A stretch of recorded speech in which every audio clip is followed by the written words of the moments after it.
Okay. Good afternoon. I'd like to call to order. Good evening. I'd like to call to order the December 7th, 2020 study session of the Pima Community College Governing Board.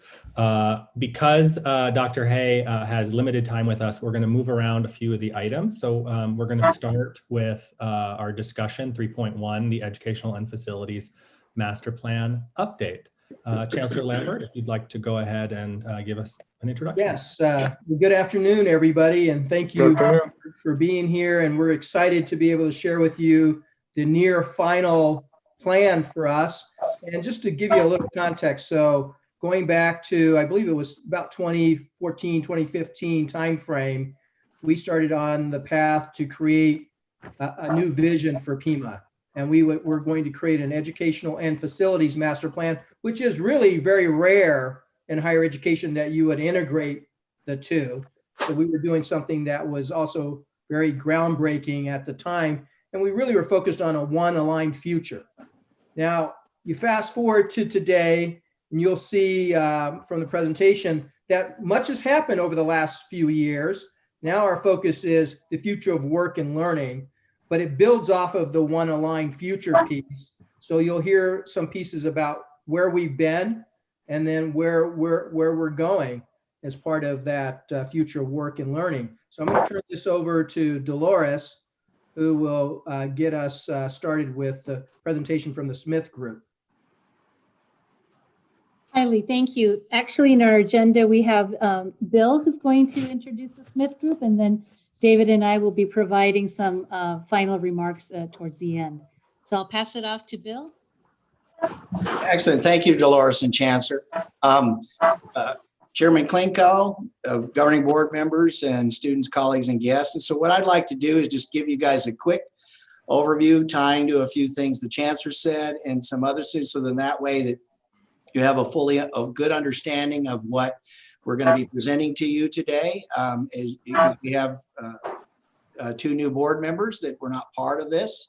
And so just want to go through some quick points and then we'll get it rolling. And so as the Chancellor stated, this plan started. We started our development and looking at things in 2015.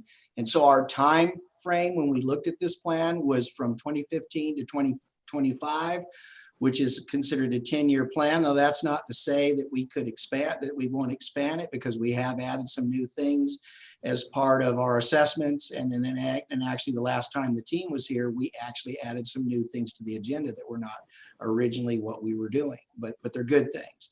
Also too, the Smith Group as the team that actually did the original assessment with Polly and Associates. And as the Chancellor stated, they were actually two different companies, but because of this, I don't want to, put words in Doug and the team's mouth, but then they actually are now one company, which I think is great for them. And so they started this assessment originally for us, and now they basically come back to review and assess where we are to date. So the data collection has gone through 2019. So basically that's what we're looking at. We're looking at year 2019, not 2020. This assessment does not include any of the new facilities that are being developed at this time or that are in the process of being developed, because right now they're not part of our inventory until the college starts utilizing them. This is all pre-COVID, so we are not looking at anything related to COVID. As we all know, we don't know what the effects of COVID is going to be to our institution or other institutions throughout our country. And we're just kind of, as you all know, we're all monitoring it and kind of seeing where that's going to go. The Smith Group team will be presenting their assessment overview and proposed strategies. Just like I said, we're not done. This is just more of kind of where we are now. We will be coming back in next year, and our final draft report will be in early 2021. And so that way we'll be following the same model we did last time. We brought it forward. Board took a look at it. We made some assessments and then our adjustments, and then we came back with a final plan. And then at the end of the presentation, as Dolores stated, Dolores and Dave will be giving their observations related to this. And so, and we're hoping to have a good 20 or so minutes for questions and answers. And so I'd like to turn it over to the Smith Group team leader, Doug Cosma. And Doug, why don't you take it from here and please introduce your team. Thank you. I will, and thank you, Bill. Good afternoon, board members. It's a great pleasure to see several of you again. Sorry we can't be with you in person today, but we'll look forward to visiting in 2021 with you. We've been a part of the Pima family for many, many, many years, and it's a great pleasure to present this content to you. Before we begin sharing some of our slide content, I'd like to reintroduce myself. I'm Doug Cosma. I'm a vice president with Smith Group, and I direct our national campus practice. I'm joined by 3 other colleagues of mine, Ten Wang, who has been instrumental as a planner in helping shape the 2015 and this 2020 update. I will be speaking, and I will be followed by my colleague and planner, Lauren Leedy, and my other colleague and friend, Dr. Frank Markley. So there will be 3 of us with speaking roles today. I'd like to put a special thanks out to Chancellor Lambert, Provost Durance Cerda, and of course, Dr. David Doré. Those folks have been helping to guide this plan throughout the last 9 months. And a very special thanks to Michael Smith and to Bill Ward. They have been steadfast in our planning effort over the last several months, and this wouldn't be possible without their guidance and assistance. So publicly, thank you both very much for this. Thank you. I want to just have a couple words of preamble before we get to our agenda. This is, as ironic as it sounds, this is a perfect time to plan. Given all the circumstances of the last several months, it's a good time to take a deep breath. And here's why. This is going to position Pima for success in the future. This planning initiative going into 2021 is hyper-focused on your students and making sure that they succeed from whatever walk of life they come from. That will be a theme in today's narrative. We're also very excited about and want to celebrate with you the very quick pivot that Pima has done to online learning and leveraging the technology within the district enterprise to make your students succeed. That is worth celebrating. That will be a theme that will permeate our conversation today. And a couple final thoughts.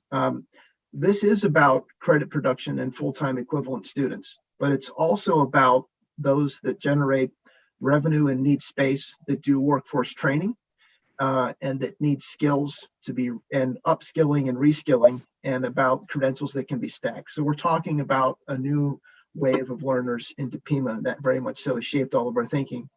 And finally, all of this culminates in a conversation about the space you have and how we believe it can be used and should be used differently in the future, and how you think about your physical assets in 2021 and beyond.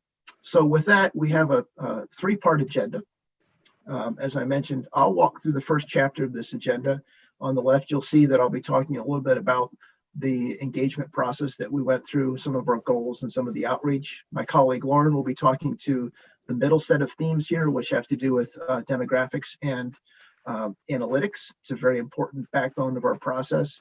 And our concluding speaker will be Dr. Frank Markley. Frank will have a majority of the time this afternoon talking about where we're going with the findings in preliminary form, what it means through the lens of enrollment, what it means through the lens of the space you have and how you're using it, and some strategies moving ahead. So again, we're grateful for your time, and we look forward to sharing this content with you today in person.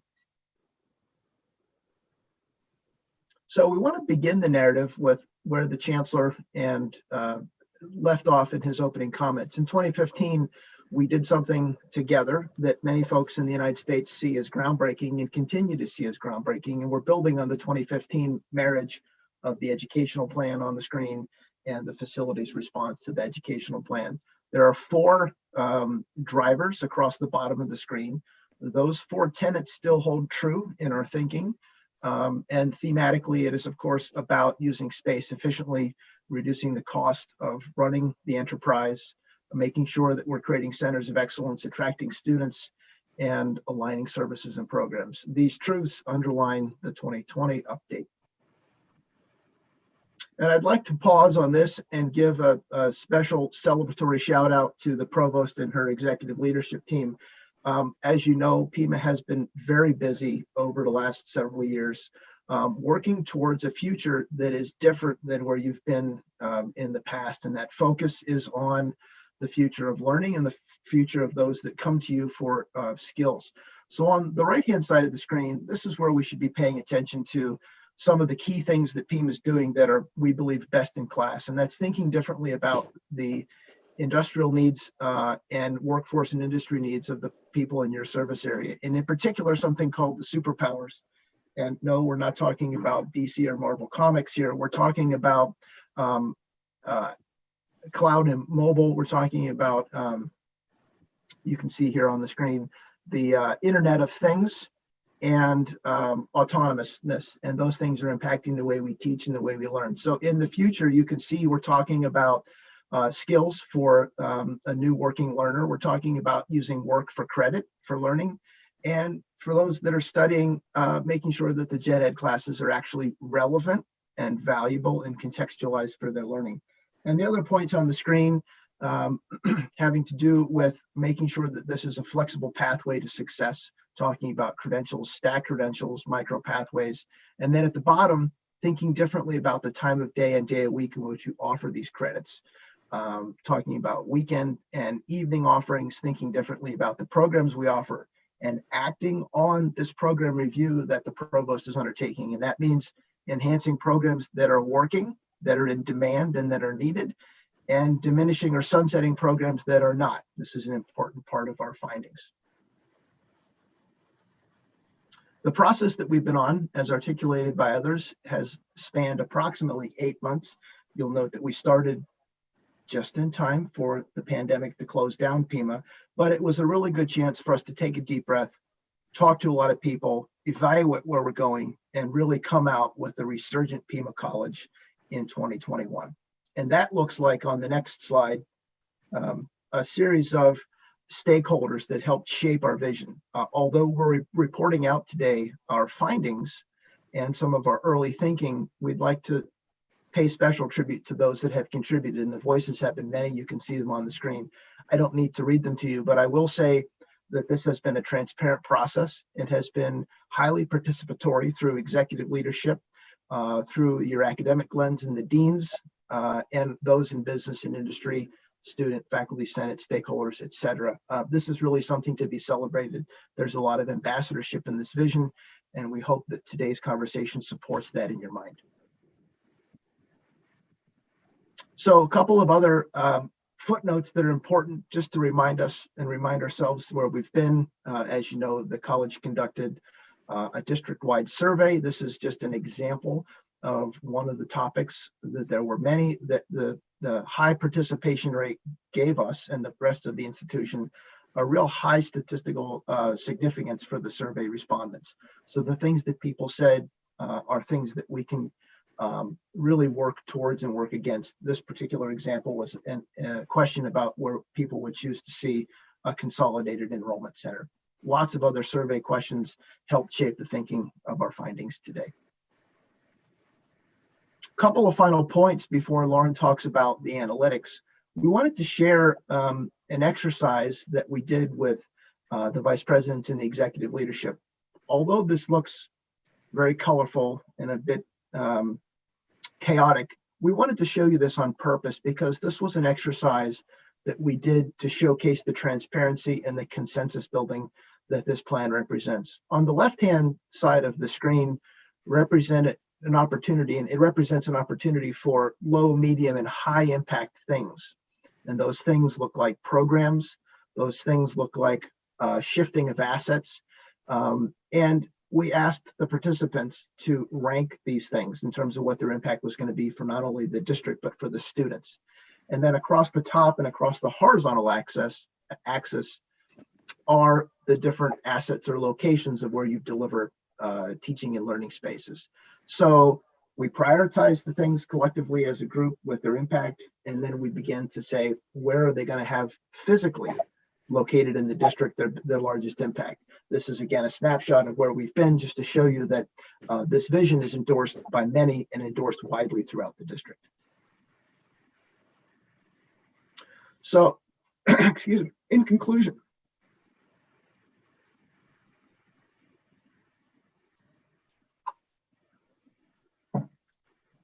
There's a handful of, excuse me, a handful of themes.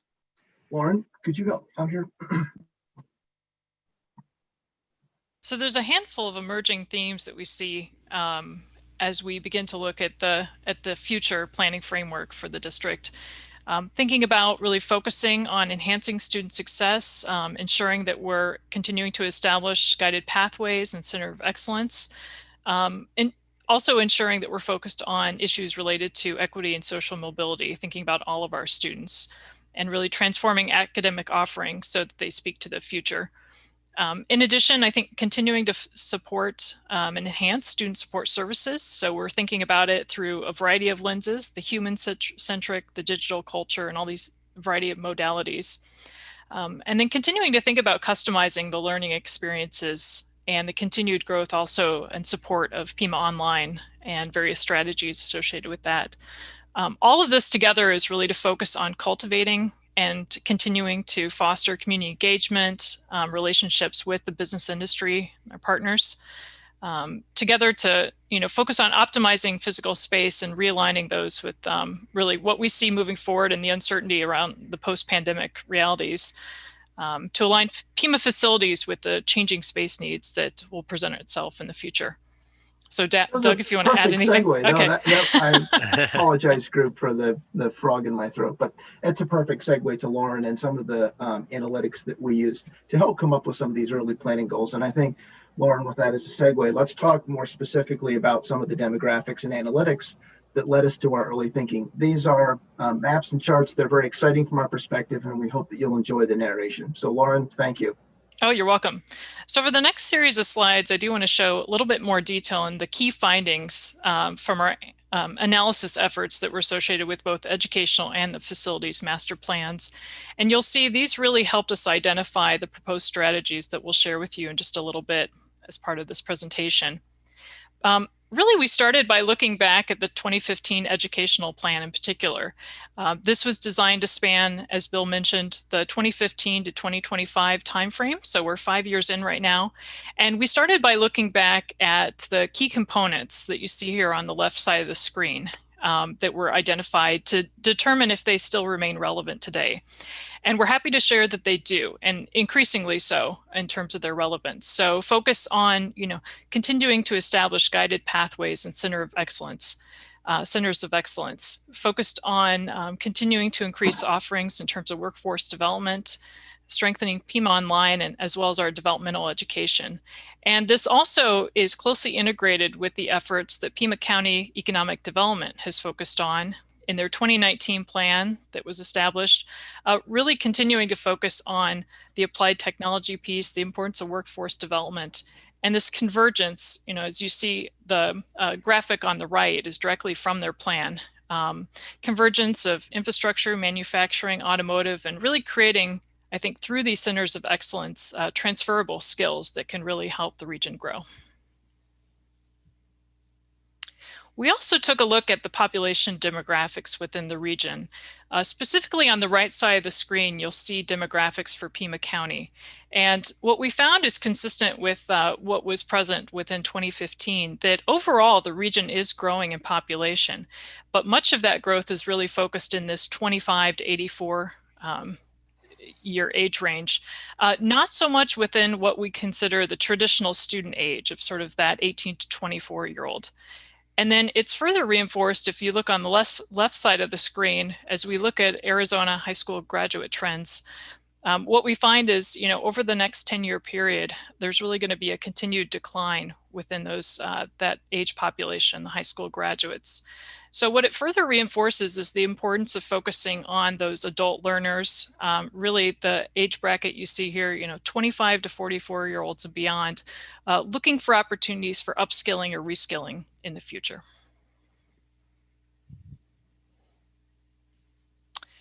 With the next series of slides, I want to share with you the geographic information system analytics that we completed. So these are these really interesting and dynamic graphical diagrams that Doug was referencing. We began by looking at population density. And so 1 dot equals 10 people within the Tucson region, and looking at really where that density is located. So those of you that were with us in 2015, you'll recall we went through a similar exercise. We wanted to understand how patterns may have changed or sort of reinforced the recommendations that we had previously. What we found is that the highest population density is centered in central and southern parts of Tucson, really closely located with both the downtown and the Desert Vista campuses. And so as we move forward, I think really thinking about where that population density exists and how we can best locate programs so that they'll serve the highest density of population.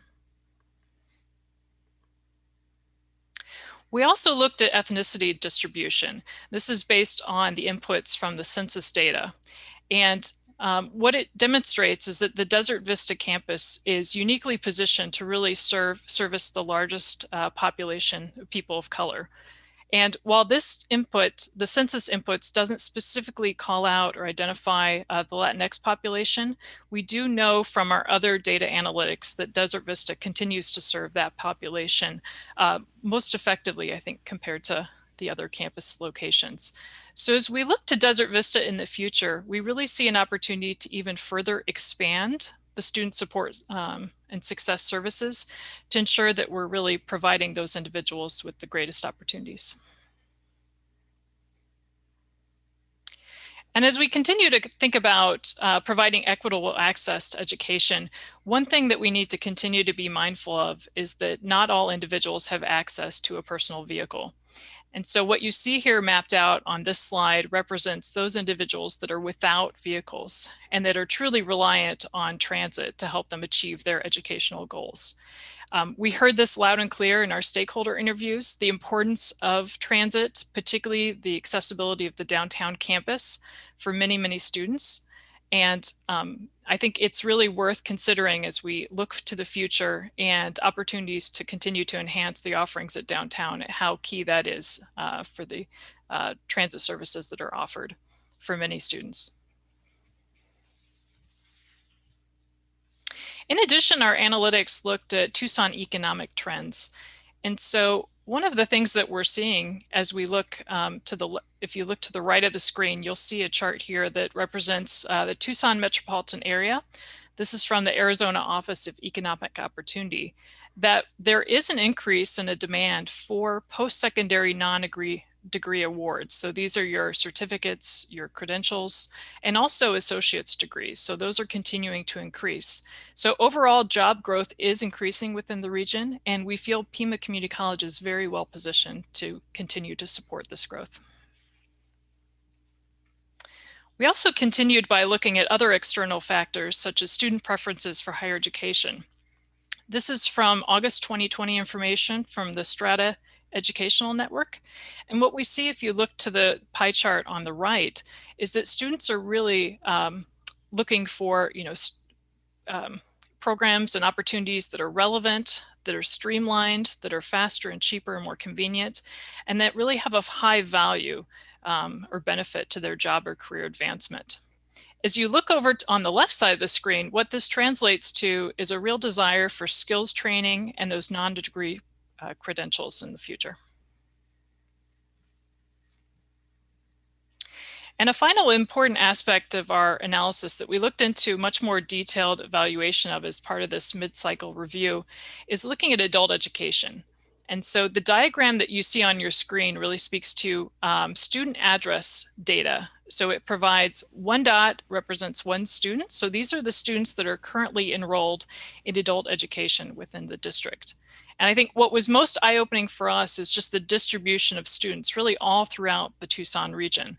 And so it's, I think, very important as we look to the future to think about integrating adult education into all of our campuses in order to make sure that we're really providing the opportunities needed for individuals throughout the region and think about ways that we can continue to further reduce our footprints.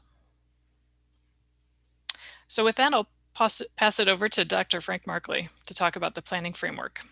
Great. Thank you very much, Lauren. So the planning framework is a result of the things that Lauren just talked about. And we want to start with some conclusions. Each of these conclusions we'll talk a little bit more in depth as we move forward. And so we're going to talk about 4 major observations and then some minor observations. So first of all, I don't think there's any surprise that the utilization results that we've been running for Pima Community College for many, many years has, I guess, given us some opportunities. And so when we look at the utilization and the on-campus enrollments, we basically created some very significant space opportunities. And I'll talk a little bit about that process and that cycle as we move forward.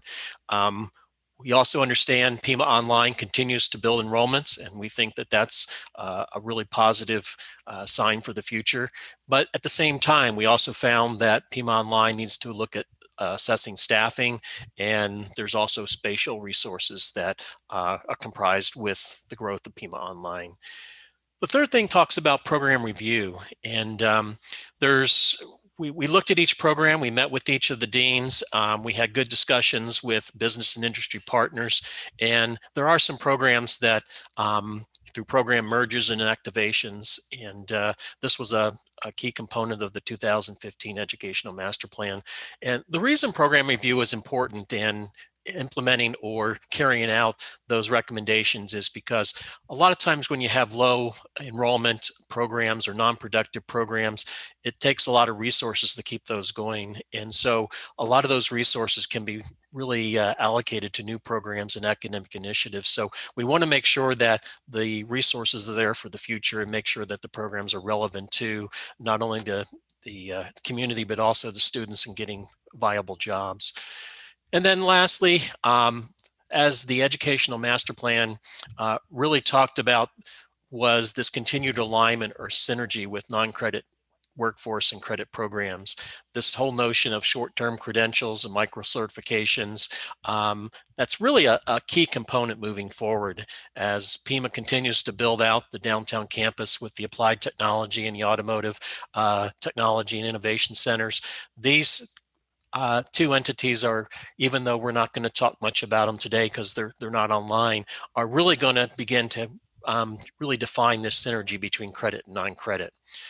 That said, there's really some things that I think are very obvious as we move forward with our planning.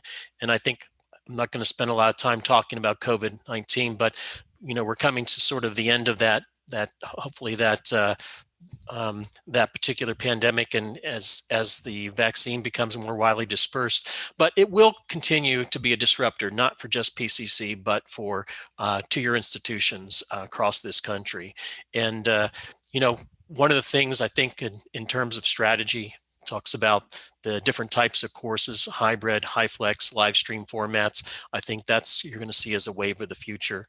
And as Lauren talked about in the GIS mapping, adult ed, PSESI students, they're widely dispersed. So we want to make sure that we take into account that dispersion and still conserve those students and make sure that their needs are satisfied in the region. But I think the most exciting thing is that the PCC campus of the future is really, it's relevant, it's engaging, it's digital, and it looks a little bit different than what the college has been in the past. So with that, why don't we go ahead and start looking at some of these different components. So as Lauren said, in the 2015 educational plan, we made some recommendations. We saw some of these different things that were going to occur from a demographics perspective. So we said that there should be a greater emphasis on adults and working learners. So with that, the graph on the left-hand side at the bottom, when you look at headcount by age, you're starting to see this slow migration from 2013 to 2019. And you can see that the 17 and below has started to decline, but that 18 to 24 and 25 to 39 and so forth.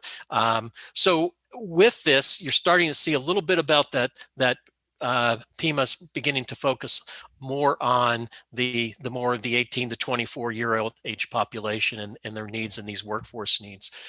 The other component on the right-hand side is full-time student equivalent by division. And we used 15 as a beginning point, and we stopped short of the COVID because it really does you know, interrupt the numbers, so to speak. But what you see here is the top portion of this is applied technology, business, health professions, education, and workforce. When we add those up, you'll see about a 15% decline or change in those particular time span. Now, when you look at the arts and social sciences, communication, math, fitness, and so forth, more of your transfer, more of your arts and humanities, you'll see overall that decline was about 28%. Now, overall, you'll see here that with Pima Online, that was about a 28% growth. So a lot of this was simply going from one format to another. But the technical programs comprised 22% of your FTSE in 2015 and 2019, 25%. So what we have here over a 5-year period is really the beginning of implementation of the different types of strategies that was developed and recommended in the educational master plan. So the last group of information that we have is related to what we call classroom trends. And so from this perspective, we start at the graph at the very bottom on the left-hand side. And you can see this is back in 1998. In fact, this predates me, but this was done by Pauling and Associates. And so I'm going to focus on really a key number here as we move forward, and it's the one that has the green arrows. So back in 1998, this is before the Northwest campus was established. In fact, this is really impetus because of the number of hours that were being utilized in classrooms along the way, roughly 44 hours a week. Now, if you can remember back at this period of time, Arizona Board of Regents had a guideline that said classrooms should be used about 42 hours a week. And Pima, I think at that time, was the only institution in the state that was actually achieving that goal or was higher. So now we switch to the top graph and we start looking at fall 2001 analyses. And this is when I was introduced to Pima Community College, and this analysis was done several times. We did it in 2001. You can see the average weekly room hours was 40, which was significantly high. Again, this was before the Northwest campus was established. And in that period of time, really, I think there was a need because of the utilization to really begin to, make sure that Pima had the resources and the needs for moving forward, which was, I think, really the key component of the Northwest campus. But then in 2014, we came back and you can see that the weekly room hours, we had 176 classrooms, went down from 40 to 27. And here we are in 2019, right before the pandemic. And you can see that the classroom utilization went from 100 to 160 rooms down to 23 hours a week. Now, if we compare this to guideline, we had efficiency factor in 14 of 74%, and in fall of 19, we had a utilization efficiency of roughly about 60%. We can do the same thing for laboratory utilization trends. And again, we go back to 1998, 35 hours a week. And to give you an idea, most states have utilization guidelines for laboratories that are about 20 hours a week. So you can see here at Desert Vista campus back in 1998, 52 hours a week in laboratories. It was just tremendous. Again, a huge impetus for development of the Northwest campus. In 2001, went to 33 hours a week, 54 labs. In 2014, we made a jump, 107 labs, 30 hours a week.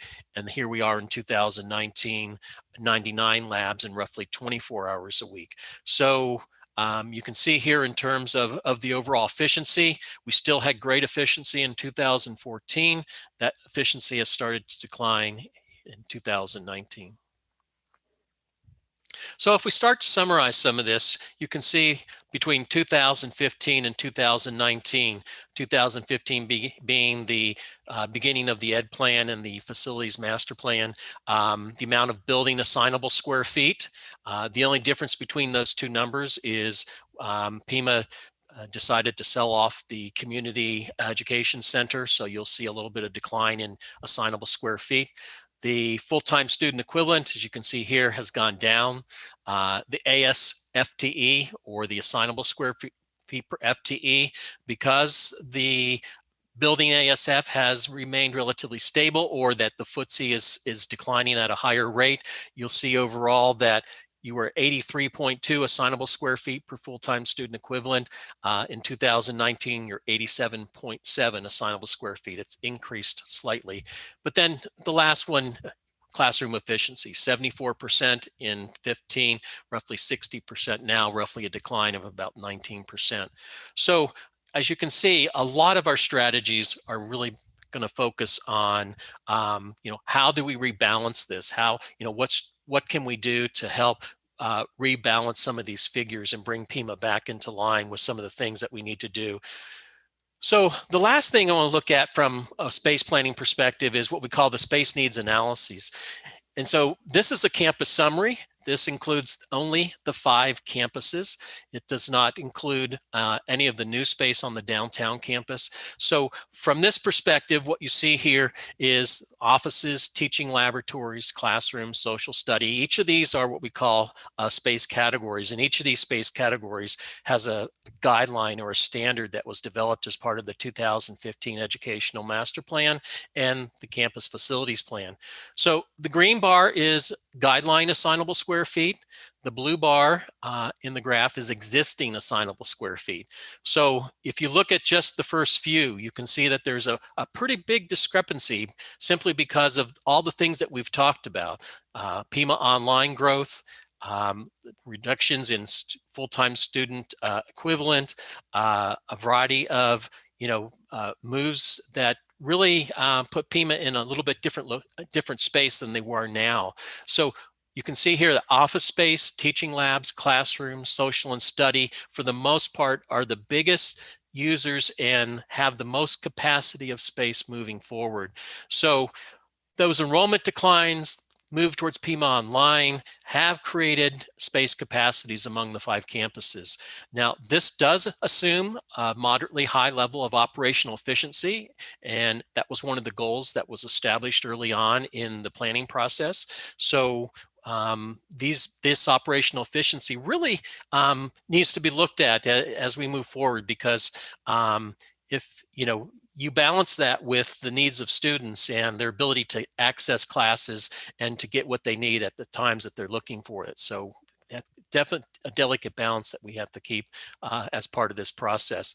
So right now, if you were to add up all of the surpluses and deficits of space, the differences between the blue and the green bars, you'll have what is about 154,000 assignable square feet or excess capacity. Now, to give you just a frame of reference, if you just look at the Northwest campus, it has about 149,000 assignable square feet. So what this analysis says is that right now, again, pre-COVID, that Pima could operate with 4 campuses, and that the space surplus really is, looking at the size of the Northwest campus and just a little bit more. So with that, it's not to say that we're going to eliminate any of the campuses, because there are some strategies that we have to look at here.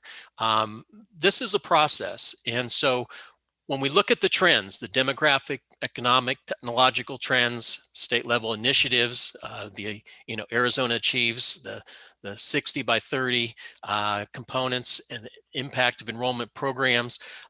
There's different strategies that we have to do to counteract or to really begin to look at those trends. So the educational and the campus master plan, we reposition the college to take advantage of those trends. But to do that requires new types of approaches, technologies, programs, and space types. So if you look along the bottom here, you'll see that those trends have generated space capacity, trends in online enrollment, trends in as you move from more traditional students to adult and to skills-based instruction and so forth.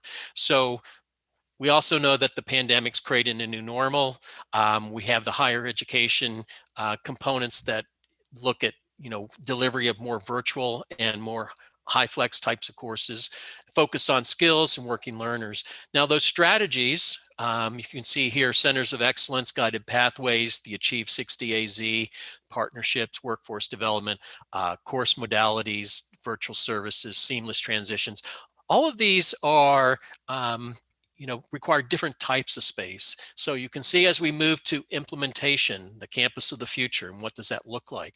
From high-flex classrooms to labs with live stream, maker spaces, student collaboration zones, virtual and augmented reality, flex industry labs for workforce, real-world simulation and learning components, and then some institutes and centers. So from that perspective, we're changing from, strategy is not so much to say that we have excess capacity, but we have opportunities to do other things with those particular spaces.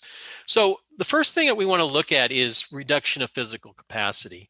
And you got to understand that, as I said before, the offices, teaching labs, and classrooms comprise almost 646,000 square feet of space at Pima Community College between the 5 campuses. So one of the things that we want to look at is assessment of leases in the district office, because they comprise about 11.3% of the total district space, about 65,000 square feet of offices, about 3,000 square feet of teaching labs, and about almost 34,000 square feet of classrooms. So if there's something we can do there, that would certainly be critical in terms of beginning to right size or rebalance some of these different things. So the other thing we look at is what we call resource realignment. And keep in mind, we have 5 campuses. We have a tremendous amount of resources on each one of those campuses in terms of student services, library, academic support. So we have what we call statewide site designation policies. And I've had the pleasure of working with a variety of different states in terms of looking at, what is a campus, what is a center, and different states have different definitions. I'm showing 2 in Indiana and Florida.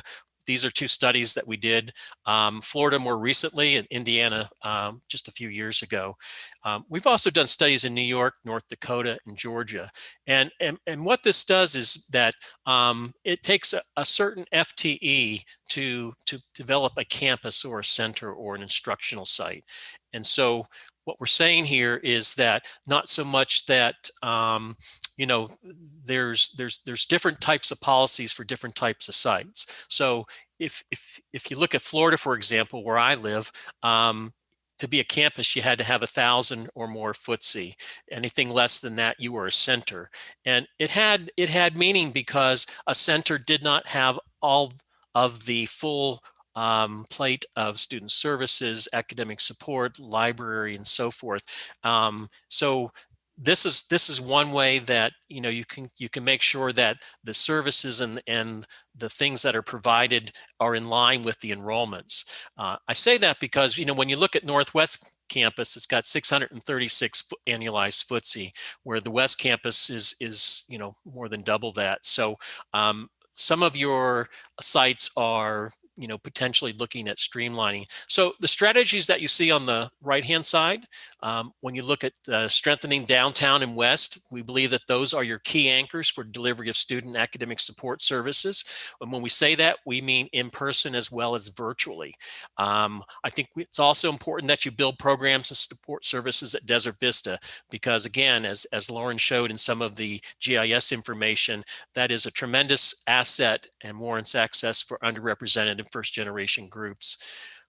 But at the same time, we want to make sure that we streamline or consolidate key students services, academic support functions to anchor campuses with greater access. So from that perspective, every particular campus location may not need a full service library. It may not need a full contingency of student support services. Pima has been functioning for many months with virtual services, and some of that will continue. Some of that will go back to the campuses. But again, these things have to be evaluated, especially when we look at Northwest and East campuses. But we have to keep in mind that these campuses also have grant opportunities, and some select services may be in a virtual format. Maybe there are periods of peak demand, but again, something that the college needs to look at. So with this, I'm going to turn this over to Doug and Lauren, and we'll wrap up the proposed strategies as we move forward. Well, that's a lot of content, board members, and we thank you for your attention to all of the details in the 29 slides or so that you just saw. What we'd like to do in the final 3 slides, actually 2, is to do our best to summarize the findings we have through the lens of proposed strategies. And what I'll do is walk through the first 2 bullets. Lauren will talk through the middle 2 bullets onto the next slide, and Frank will conclude with the final 2 bullets. So there are 6 in total. As the first bullet indicates, this is a big deal for you as board members, and that's to look critically at your leased spaces as a first step. And I'm speaking specifically to El Rio, El Pueblo, and the 29th Street Coalition Center as your leased assets. So that would be a first step to look at those leases. I know many of them are due up here in the short run. The second point here is another important one, and that has to do with the district office. It too is a candidate for you to assess its relocation, and that relocation may take many forms for your consideration, but there might be a migration of key functions to a location with a migration of other, perhaps staffing personnel and back of house operations to an alternative location. Those are the key tenets embedded in that first bullet for your consideration. The second bullet highlights some of the strategies that Frank just left off describing. Again, I'll reiterate them because they're very important, and it has to do with the downtown, the West, and Desert Vista being sort of focal points for delivery within the district, and that's a big deal. And what that suggests, as Lauren indicated in the GIS analysis of your populations in that service area, is Desert Vista has a unique opportunity to reach out to your community in better and different ways, and we'd like to continue to celebrate that. Final 2 points here also are important. The metrics that Frank shared and the demographics that Lauren shared do point to, for your consideration, the designation change candidacy of both the Northwest and the East campuses. That consideration could include migrating and modifying the services that are offered at those locations, those that Frank mentioned in the previous slide. And then finally, I think worth saying out loud is for your consideration, something that's very important to the students, which could be a consolidation of the student support services to your anchor locations. Those are really salient points, and that summarizes the first 2.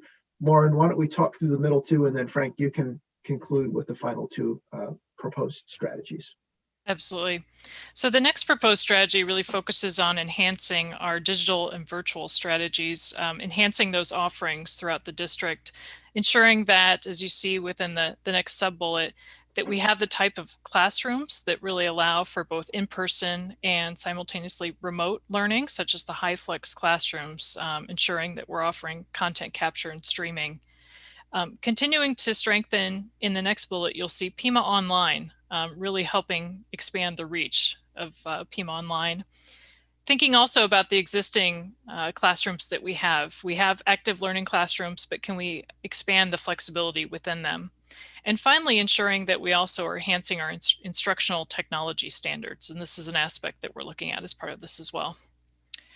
The next proposed strategy really focuses on downtown. And I think, as you saw within the analytical findings, downtown is really this hub, and we're hoping to continue to reinforce that by reinforcing both the Center of Excellence in Applied Technology and strengthening workforce and service offerings.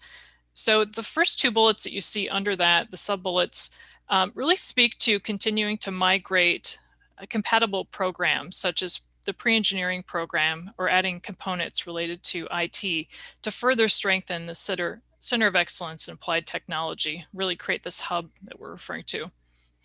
As you see with the next series of bullets, it really speaks to the location and accessibility of the downtown campus, continuing to offer more holistic student support services, so expansion with food pantry, clothes closet, other services, continuing and thinking about really establishing the Immigrant and Refugee Student Resource Center in this location, and expanding the Teaching and Learning Center. So just really thinking about how we can enhance the service offerings given how accessible this location is within the district. We also see this as a hub for workforce development. And all of this is really, I think, considering the preliminary discussions that are ongoing in ways that we could leverage the 3 hotel properties or potential adjacent properties to really help realize this vision of turning downtown into a hub. So as Lauren just talked a little bit about the downtown as a hub for this Center of Excellence programs, we did look at all of the centers of excellence and make sure that we concentrate and different recommendations and make sure that the COEs are on track. So you can see here some of these different components, and we think that the health programs moving to the West Campus is a good move with interdisciplinary simulation, again with a workforce development component. Refocus, implement the arts at West. There's some things there that are needed to really bring that up to a center of excellence status, and we are working on those. We think that the grant with culinary and hospitality leadership is great at Desert Vista, and with their new renovations and potential, bringing the hospitality component there would be a good place for that. Cybersecurity and IT at East is built out, and it will continue to grow. And we see that some additional space is needed to complete that center of excellence. And then finally, the science, STEM, and Pima Online is really the focus of Northwest because of bringing all that together into one area, plus the wonderful science facilities and STEM facilities that are at Northwest. We certainly don't want to let those go to waste. But then the PSESI programs, you can see here potential migration to East Campus. So we want to make sure that we have space to do quite a bit of these different things. Each of these centers of excellence will require different types of spaces, more integration with workforce. And so a lot of the things that we're working on now as we try to wrap up is to make sure that we can accommodate all of these different center of excellence initiatives into the different types of spaces that have opportunities right now on each of the campuses. And then finally, enhanced partnerships, understanding clearly the information or the relationship you have with the four-year institutions. There's also this notion of entrepreneurship centered, not just at one location, but infused across disciplines in multiple locations. But at the same time, we can't forget the dual enrollment, which is a critical component as transitions for students from high school to Pima Community College and then early college high schools at the campus locations. Making sure that we have the space and we have the resources available to make sure those transitions are successful. Our final slide talks about what's next for us, and it's simple. It's an alignment, it's a refinement, and it's a finalization of the marriage between your educational vision and the facilities response. So I thank you for your time and for your attention to this presentation and for reviewing it in advance. Your future is bright. There are lots of great conversations and decisions to be made here and moving into 2021, and we're delighted to open the floor for conversation and questions that you may have. Thank you. Dolores. Yes, so thank you everyone for your presentation. I'd like to express my gratitude to the Smith Group and the representatives. You've been so thorough and meticulous for these several months as you have revisited and given an assessment of the 2015 Education and Facilities Master Plan, and then have these proposed strategies.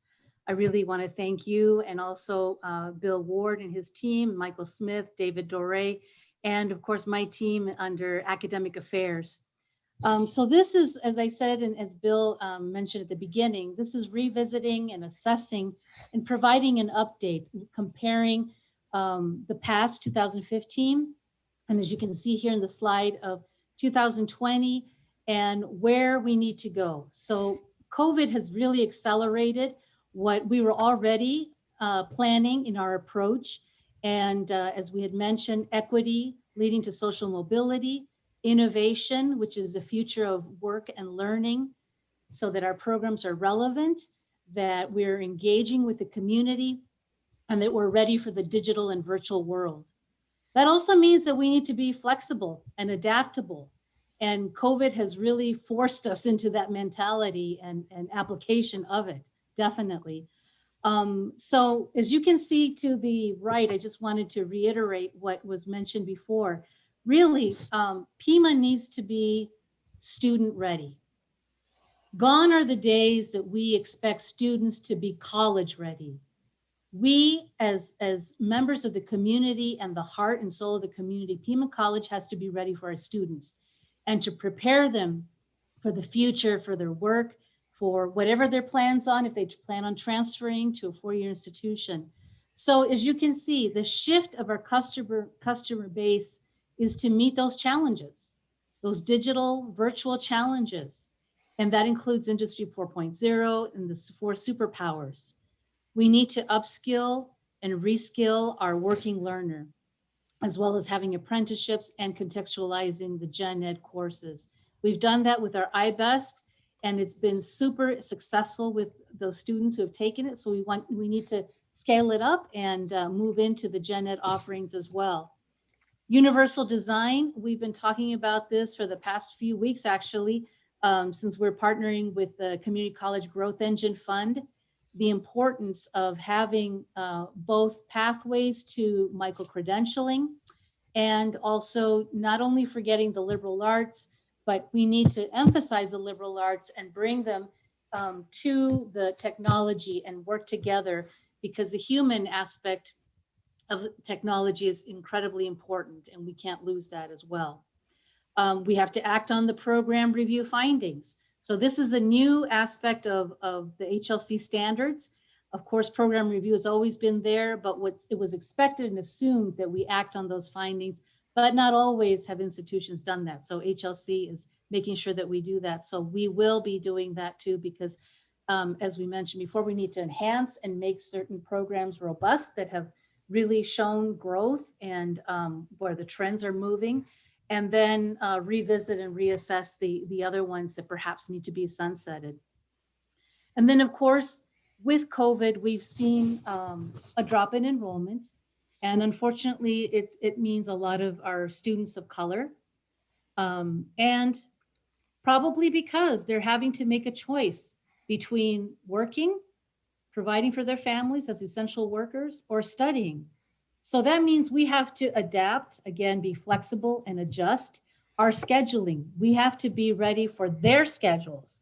So if it's more convenient for them to be taking classes online, or if it's more convenient to be taking classes on the weekends or in the evenings, then we need to be providing those options for our students.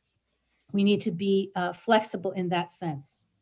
So I also wanted to mention that there is a greater role for community colleges in general in the economic recovery. And so that's where I think our niches, not just Pima College, but all over the country. So those were the things I wanted to mention and to reiterate. And I think next is David, who had some comments as well. Thank you. Thank you, Dolores. And I want to thank the Smith Group and Bill and Michael as well. Yeah, I just had a couple of comments around campuses, student services, and workforce. In terms of campuses, it's clear that we have excess space. However, we do need to continue to adapt our campuses to have the right kinds of spaces for the future of work and the future of learning. In terms of student services, we are prioritizing accessibility to an increasingly diverse learner population. We will continue to remove barriers to student progress. And as Dr. Duran-Cerda said, redefine what it means to be college ready by focusing on being student ready as an institution for students at multiple starting points. And I think, the work of our Breaking Student Barriers Task Force will help inform us of the changes that we still need to make in terms of accessibility. Also, in terms of accessibility, we're focused on streamlining our on and off ramps. The chancellor and the provost spoke of universal design. This means that students can seamlessly transition from non-credit to credit. And we're focused on developing short-term micro-credentials that are relevant and valuable in the labor market, but that are also stackable to degrees. We're also focused on more seamless transition from adult basic education into our programs at the college. And we need, and we're focusing on improving the experience of our part-time learners. We will have an increasingly growing population of learning workers who are seeking to upskill and reskill. And in terms of student services, we are preparing for an increasingly virtual digital future. And while it will be critical to return to face-to-face services, things like virtual advising will continue to be in demand in the future. And then finally, in terms of the workforce, we will continue to really prioritize workforce alignment and engagement with industry. And we're highly focused on this alignment in our centers of excellence. And we will be strategically and intentionally focused on increasing enrollment where workforce demand is high and supply is low. And I think those pillars of our centers of excellence are really pillars for the whole college in terms of moving with speed and moving with adaptability, and then convergence of disciplines on one another. So those are some of my observations. Thank you. Thanks, David, Dolores, the Smith Group, and the Chancellor. So board, we'll take your questions now. So before I open it up, I just want to thank the Smith Group and the Pima team for providing a truly data-driven series of recommendations. I think that it provides, well, one, I think that the recommendations and the sort of framework for moving forward, I think is a tremendous roadmap that will help guide us making very difficult decisions in the coming years in a very strategic and thoughtful way. So, I want to really commend you for, one, really taking on the hard challenges, but two, providing answers and providing strategies and pathways for us based on the data of our region. So I just want to start by saying that. Are there questions from the board members? Ms. Garcia. Hi, everyone. A couple of concerns that I have, or information that I think that I would like, is I would like to know what the enrollment was, the difference between 2000 and 2015. That's 5 additional years prior to the 2015. Then on the other hand, okay, so we have a lot of excess capacity. Okay, so now my next question is, with the additional buildings that we're going to be, and the renovations, how much more capacity, excess capacity, are we going to have? Did you understand my question? Yes, we can definitely put that information together for you related to enrollment from that time frame. That's not something that this team was tasked to do, but that's definitely something that I know that the college has that information. And then on the additional facilities capacity, is that something that you wanted me to answer now? Do you have that? Well, off the top of my head, I do throughout the district, just because of the different projects. And so starting with aviation, we're expanding that facility with about an additional 45 to 46,000 square feet. I'm not 100% on those numbers. At the downtown campus, as you guys know, we as part of our assessment, we also are part of our look. We're also looking at the hotel properties, the addition of the advanced manufacturing facility, and the transportation facility, and then we added a couple of portables, and so that is close to, I would think, and I would have to get you. I would have to, I don't have the full numbers exactly what each one is, but that's close to about 200,000 additional square footage. And then at the West campus, what we've done at West is we've added some portable buildings, and then as part of the design related to the health project, we're looking at possibly close to, I would say, 30,000 square feet addition at West, not much. And that may go down once we start our design. So we're probably in the 200,000+ range. But remember too, these spaces are new space, especially with your advanced manufacturing and your transportation and aviation facility. And there are also different types of spaces. So as you know, in other words, the college really did not have that space to begin with to do this type of training that we're trying to get, that we're going forth with. And so I would say that that's about it, but I can give you a more thorough update, Board Member Garcia, if that's needed. Well, I guess what I'd like to state is that my concern is with all this extra capacity that we have, we're less than 75% utilization, and all that costs money. Okay, and I myself as a taxpayer want to ensure that the taxpayer money is being used appropriately and that the students are being served correctly. I realize that on the demographics, they talked of, it was a great presentation that the Smith Group gave. I want to thank you for that.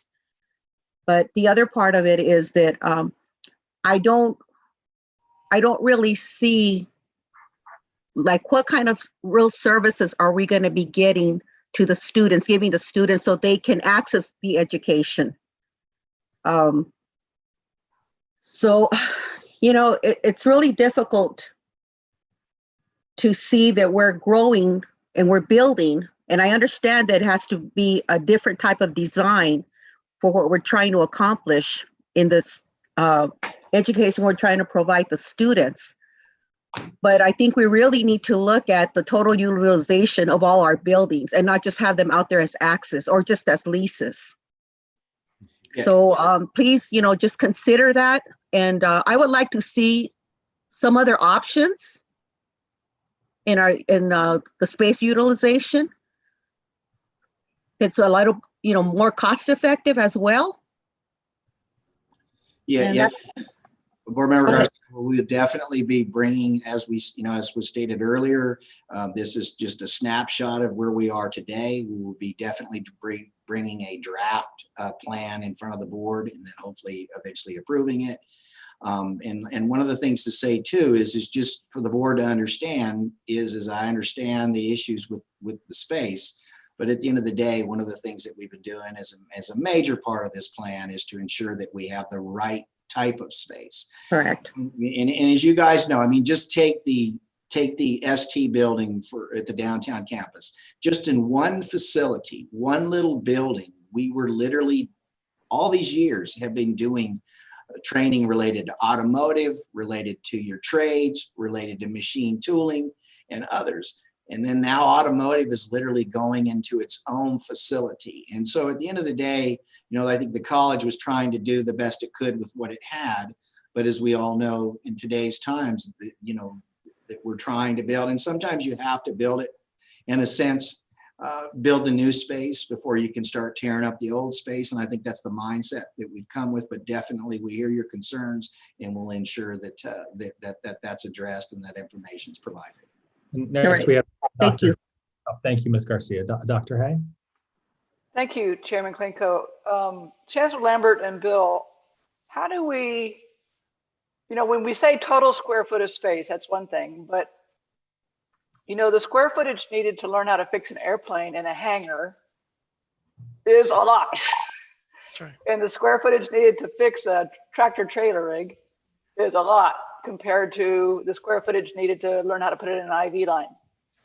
How do we normalize that somehow to the programs that require an airplane hangar versus a classroom? I feel like it's kind of apples and oranges somehow. We don't really capture that in the square foot to FTE ratios. So to your point, Meredith, and it's what Bill touched on, is what we talk about a lot at the district.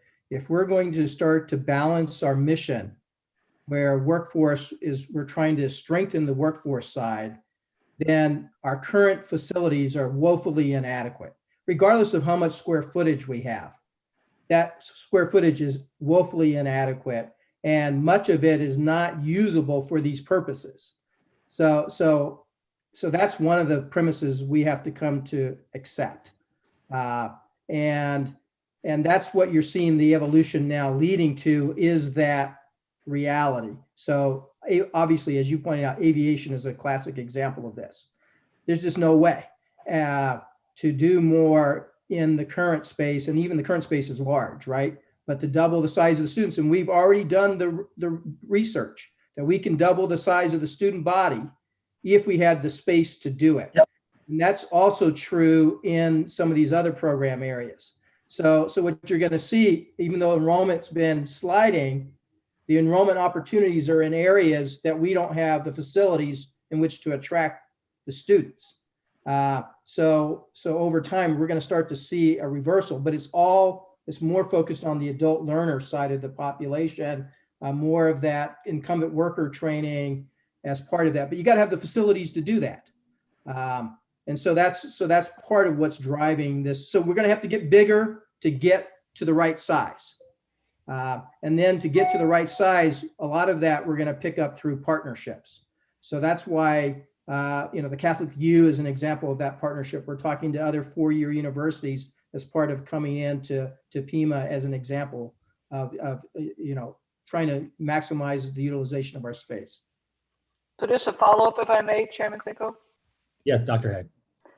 So I also want to, and I know we've talked about this before, but the master facilities plan linked to the academic plan, which Dolores, you've done a brilliant job on, but I don't know if it's linked to, as we ramp up enrollment in some of these key areas where we know there's a market, how we also ramp up hiring of faculty. So is that built into the plan as well in terms of costs over time? Board member Hay, as I mentioned before, we have built that into the expansion of the aviation center, that we will also double the size of the faculty in the aviation technology center as well. And we need to do that for FAA requirements. In the case of the automotive technology center, a 45,000 square foot center is normative in the industry. And we were, way under the norm in terms of what an automotive center should look like. Yeah, and if you guys, and I think that aviation's a great example when you think about it, because we literally are doubling the size of that facility in order to be able to do the training that we're trying to do related to the wait list in a sense. And so, it's a tough thing getting to the point that we want to get to, but as we all know, there's some pretty heavy lifting in front of us. And this is the strategy that we took in 2015 as we developed this plan and we moved forward. I mean, as you guys know, this plan, in a sense, the original plan is what helped us go forward. When I started it in 2014 and 2015 with the chancellor, this is what went forward, what we utilized to get the money, the revenue bond money, and also the money from the governor's office related to aviation. And another important piece to this is Prop 481. Prop 481 now gives us the flexibility to sustain these investments and do, as you're pointing out, Meredith, that faculty. Now we can bring that alongside, so that flexible dollars is really about enhancement and new types of things, not to continue to just invest in things that aren't going to get us to better enrollment, better outcomes for our students. So there were a few things that I heard that I just want to sort of reiterate, which is one, I think that really the key component is that the educational, it wasn't like this, just correct me if I'm wrong. I mean, the facility, we didn't just go out and say what would be the optimal buildings we could build, what would make the college look best. It was really based on what we envision the educational opportunities being to increase enrollment and create these centers of excellence. Because that's what the Center of Excellence is a best-in-class hub that becomes a magnet for the region to increase enrollment. So, having that in mind and then building the facilities that we need in order to meet those educational needs is really key. And what we know is that we don't have the space because it consolidated in the type of spaces that we need. And what's happened out of this, and I'm just sort of like high level summarizing what I heard today, and I'm just reflecting it back. So please, Smith Group, correct me, and Dolores and Dave and Bill. So now we're beginning to implement this, and what we're really seeing is that our idea of creating these centers of excellence are actually serving as a magnet for the very programs themselves. So they are really becoming these three major campuses: the West, the Downtown, and the Desert Vista, for all the reasons enumerated, are really becoming the key campuses, and everything else are going to become what I heard you say was really explore them becoming centers and maybe take the current centers that we have that are even smaller and wind those down completely. And that's one of the ways that we can get rid of some of the space, because there, you said that these were leased spaces. I mean, you didn't say it outright, but that was sort of what I heard reading through the lines, is there's the opportunity is to, explore where we can actually reduce even further in these places. And, to Chancellor Lambert's credit, I think we've done an amazing job of finding partners to begin to fill some of the other space that we own, but that enhance the educational opportunities and programs. So a good example would be the cyber warfare range. We don't run that, but it's another entity that fills our space, but it enhances our program by having it on site. And so there are many other opportunities. The same thing with health and human services, or allied health, excuse me. We talked about this where we would actually, there's the possibility of having a facility or a clinic that could actually serve in partnership to have rotations through there. That's still space that we would build. We could offset the cost by having a third-party partner. It serves our students, but it's increasing our footprint in a very strategic, while sort of the basic classroom, just the basic sort of classroom that's sort of scattered all over the district, become less valuable to attract that student to the center of excellence. So is that a fair reflection of some of the major themes we talked about? Yeah, I would add to that, Chairman Klinko, also that too, we are, as you guys know, we are revitalizing. You brought up cybersecurity. The college totally revitalized that space, and it is a partnership with us in industry. But if you look at what it is now, it's not, there is no comparison. So we do have a lot to work with these facilities, but I would say there is a lot of revitalizing that will be going on too with our existing space. Sort of my last Chairperson Klinko. Ms. Garcia and then Mr. Hanna. Okay. So I just want to state I'm sorry.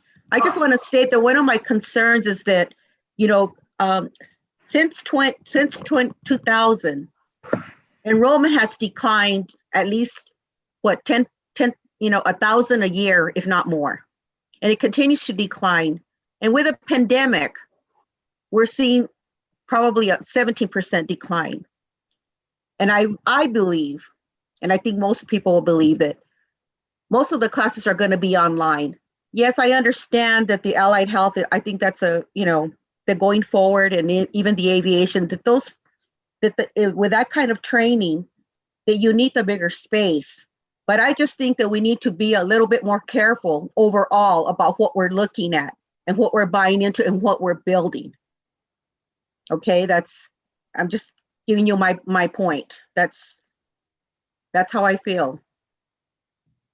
I don't think that just because you build something, people are going to come.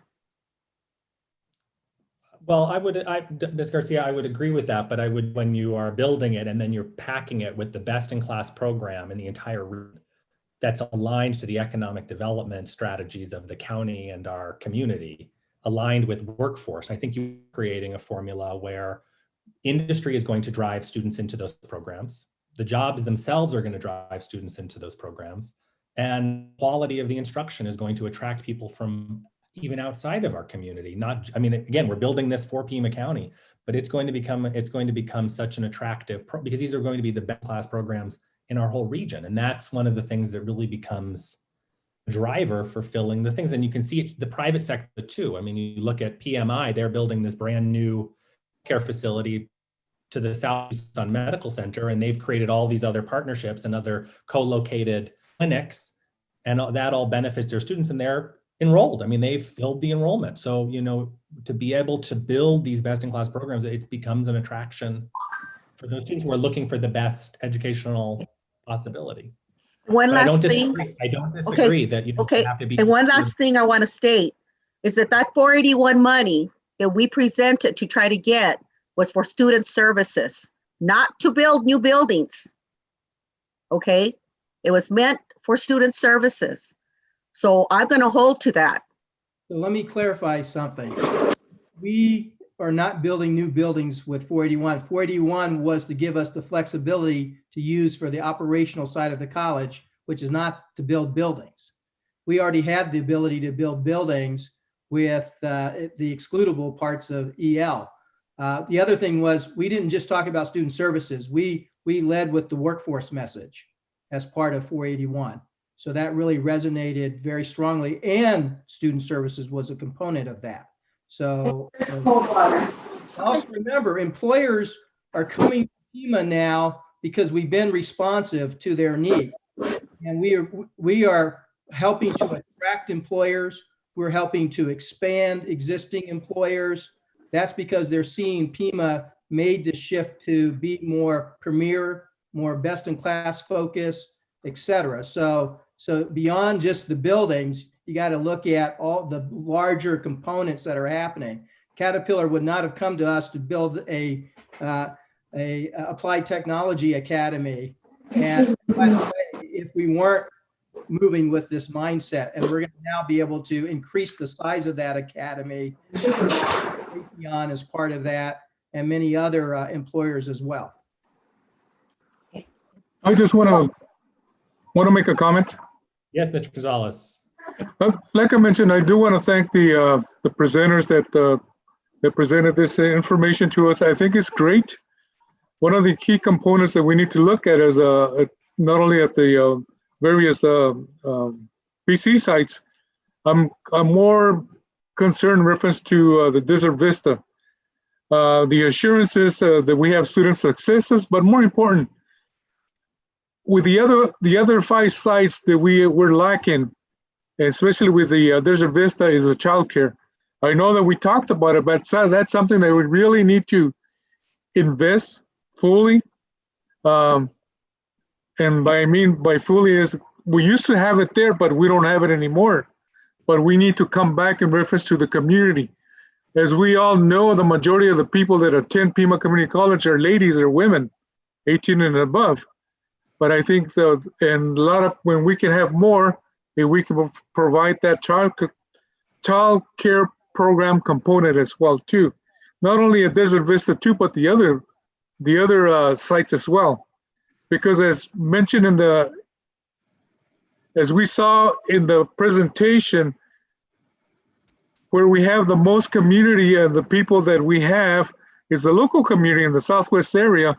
I think that's where we have to really invest, reemphasize, but more important, reach out to them, because I think those are the people that we need to reinvest reference to our local community members.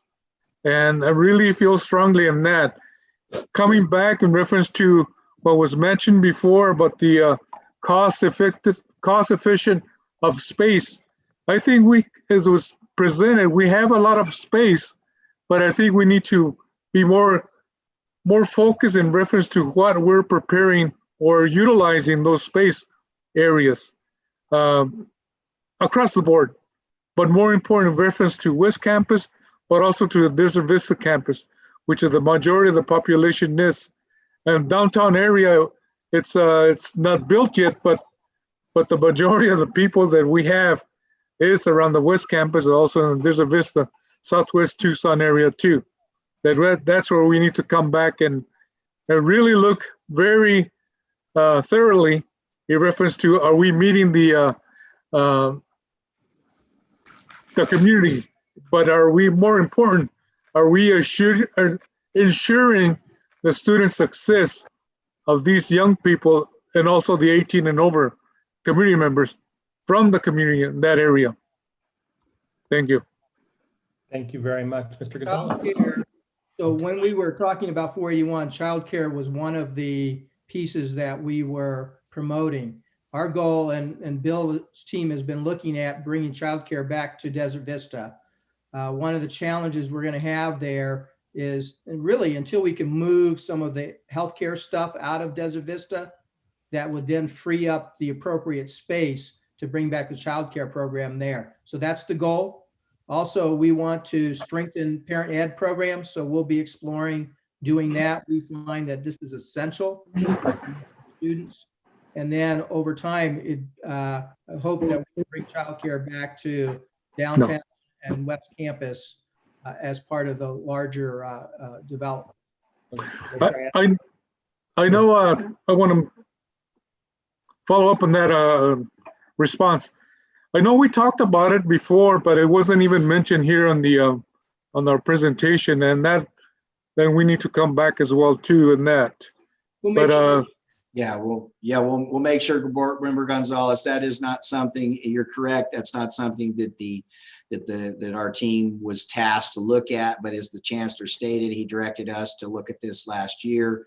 We took a hard look at it. We tried to identify a space in the downtown campus at the Desert Vista facility to start out. But when we took a hard look at that, the space that we thought about wouldn't work. And so, as the Chancellor stated, the best space to do that would be the one they were originally in. But that's very small. The space that they were in is very, very small. We did a tour not too long ago, but I know the space. I'm very familiar with the space, but that's something that needs to be more built upon. But that's very small. Agreed. Well, and what we'll do, as the Chancellor stated, we'll ensure that this is included as we come back, because as you know, we're also assessing things, not just our planning team, but we are too, the colleges too. So that's definitely something that we can add to our assessment when we come back to talk with you guys in 2021. And one last thing, the other talking point. Oh yes, Mr. Lambert.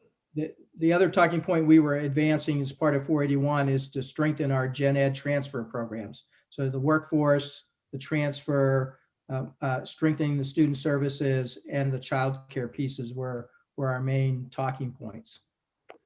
Mr. Hanna. Thank you. So I just want to thank the Smith Group.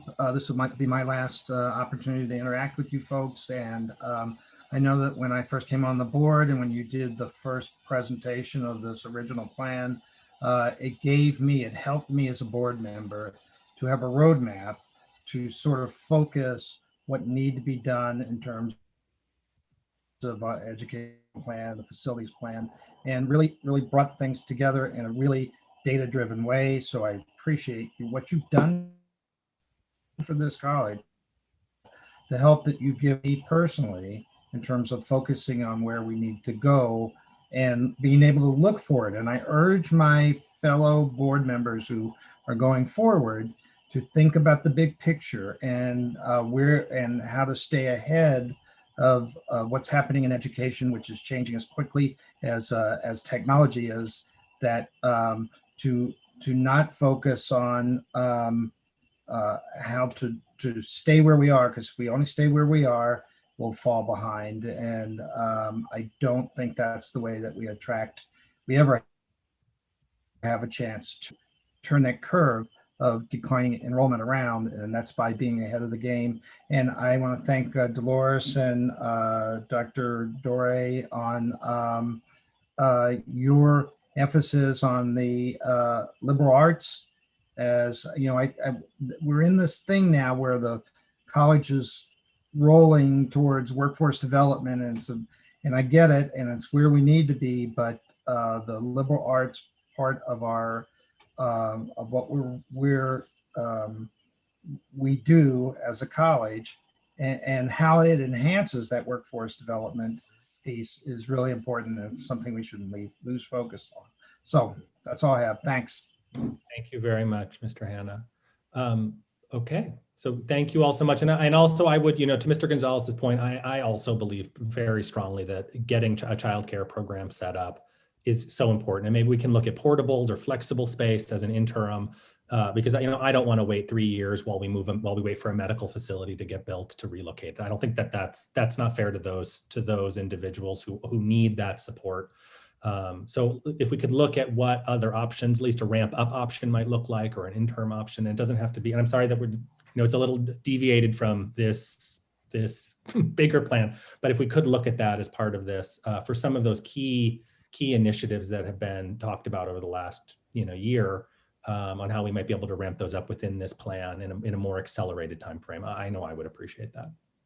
So Damien, we are currently looking at temporary space as part of what you're touching on. But I want to go back to something Mark was hitting. So Mark, so there's a group of liberal arts colleges. Some of the elite liberal arts colleges across the country are working with MIT through the iJewel Institute.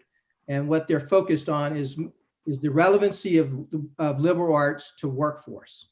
So myself, and I brought Ian on board, we're the only community college who's at the table with these elite liberal arts colleges to talk about how they can do a better job of being relevant. They're losing enrollments. They realize that they won't survive if they don't figure out how they can be part of the workforce narrative.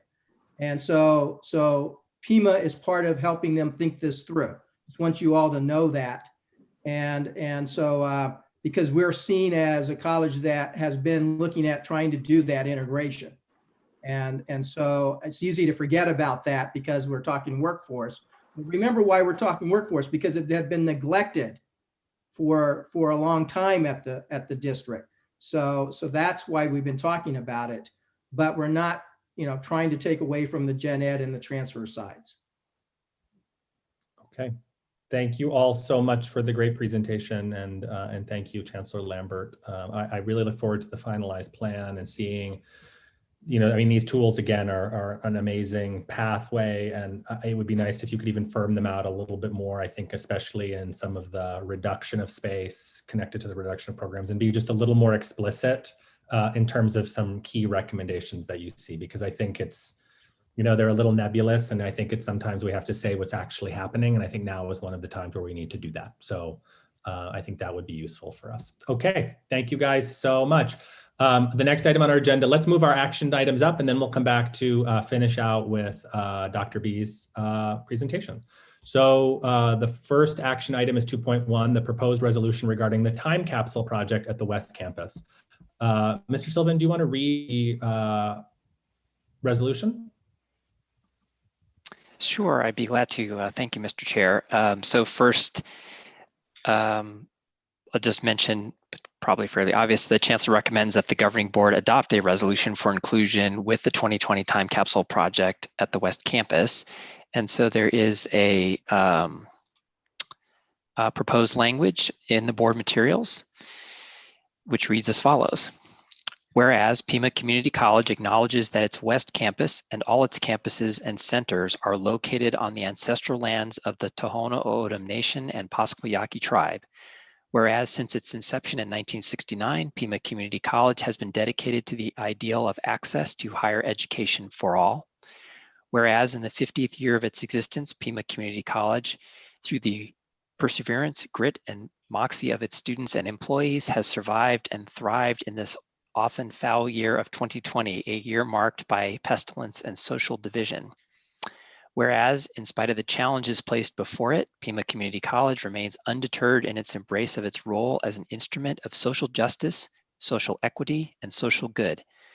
Whereas Pima Community College reaffirms its value to the people of Pima County and redoubles its resolve so that everyone who steps through its doors shall have an opportunity to learn and thus partake of the concomitant benefits accrued from learning.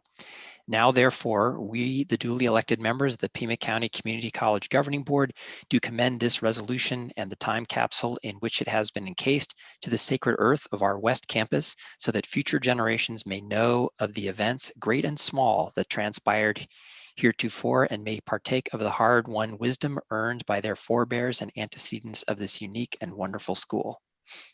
Do I have a motion to adopt the resolution? I think everybody's on mute. So moved. Is there a second? Second. Second by Ms. Garcia. Are there any discussion, any comments? This is, part of a program to, yes, Mr. Hanna. How long is this time capsule? When's it going to get dug up? I'm sure I'll be long 50 gone. years, I think is what I heard, but I'm not 100% positive. Mr. Silver. Does anyone know? I mean, they can also refer now to our board docs, page to be able to So, Mr. Hanna, we're celebrating our 50th anniversary. The intent is the time capsule will be unearthed on our 75th anniversary, so 25 years. Okay. I'll try to be around. And you can argue with the document that has both the words moxie and concomitant in it. That's good. So, any other comments? Okay, hearing none, all in favor of the motion signify by saying aye. Aye. Mr. Gonzalez, you're still muted. Is anyone opposed? Okay, hearing none, the motion passes unanimously. And also for the record, Dr. Hay left the meeting.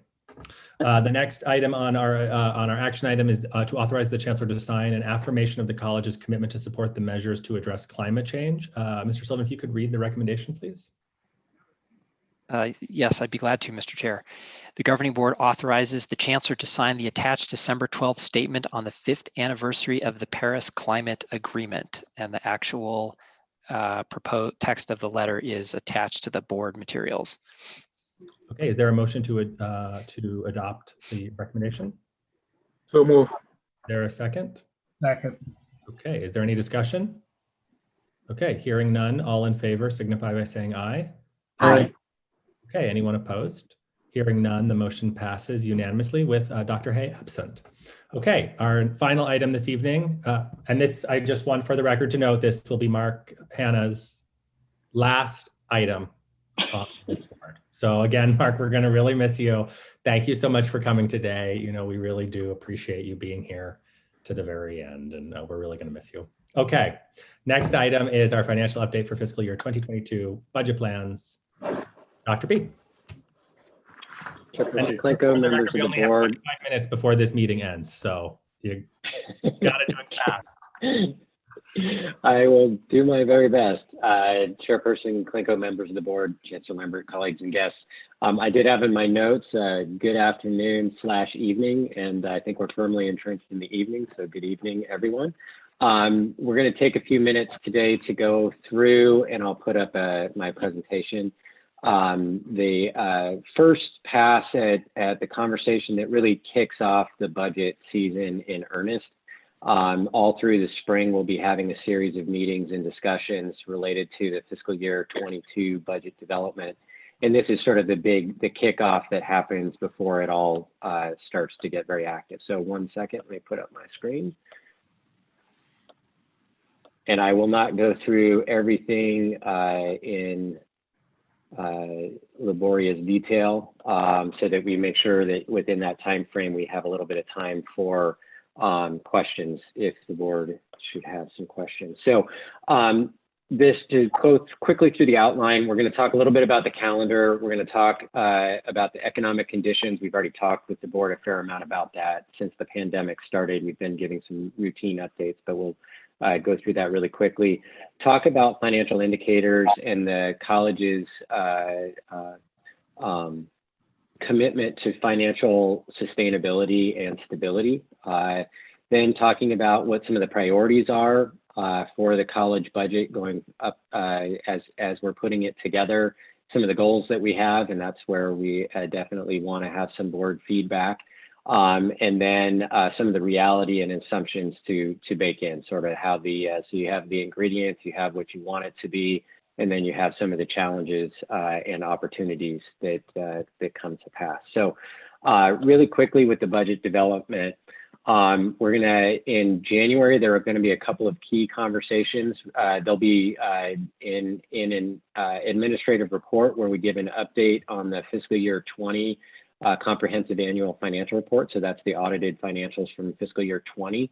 In that, and we will also include a conversation about the college's reserves, because we're also going to be bringing to the board some recommended policy updates and to clarify the reserves, use of reserves, and just put some real good board parameters around what our reserves are for, and how we will plan to use them going forward into the future. Then February, we will have our next big study session. So that's when we talk in detail about the budget model, how the different parameters are coming together. That's really critical to the March conversation where we set tuition and fees for the upcoming year. In April, we will then formally do contractual obligations, including employee benefits, and talk about the capital budget.